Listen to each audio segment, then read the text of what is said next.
তোরা মন দে দিল দে যা খুশি দে কিন্তু প্লিজ আমার একটু বিষ দে। হ্যাঁ আমি বিষ্টু খাইয়া তো গো হাত দিয়া মুক্তি পাইরে খাতায় পেশাব করা মনু। সো গাইস আমার পিছিয়ে অনেক সাধনার পরে আমি পাইছি, ঠিক আছে। আচ্ছা এখন বাজারে যাইয়ে ভিটামিন অথবা কমপ্লেন কিনে আনেন। কেন? পিসিরে খাওয়াইতে হইবে না, ননিপপ খাইবে ননিপপ। আর লগে অবশ্যই একটা প্যাম্পাস কিনবেন, নাইলে রাইতে আবার বিছানা ভিজাই দেবে। এরপর কি করলেন কোন দেহি?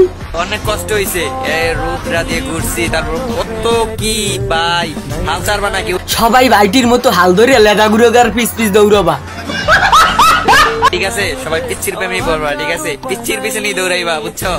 ঠকবা না জিত ভাই।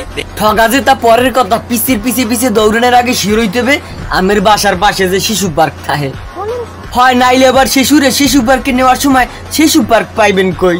সন্দেহ তুই ঠিক কথা বলেছিস। হাই গাইস, তোমরা আমার বিএফ কে দেখতে চাও? দেখতে চাই না তাই কি করি? দুর্ভাগাটার একটু দেখি। এই যে দেখো, এটা আমার বিএফ।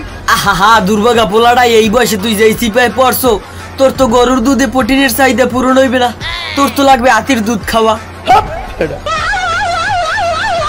তোমরা এখন হয়তো বলবে যে আপু তুমি এত বড় কেন আর তোমার বিএফ এত ছোট?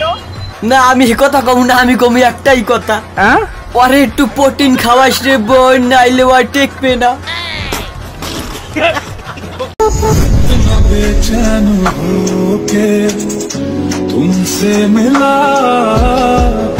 আমি এখনো বই আছেন কে আর আসে উঠতে একটা বাচ্চা কিডন্যাপার কল করেন, কোন দুইটা কাঁচামাল আছে উড়েই নিতে।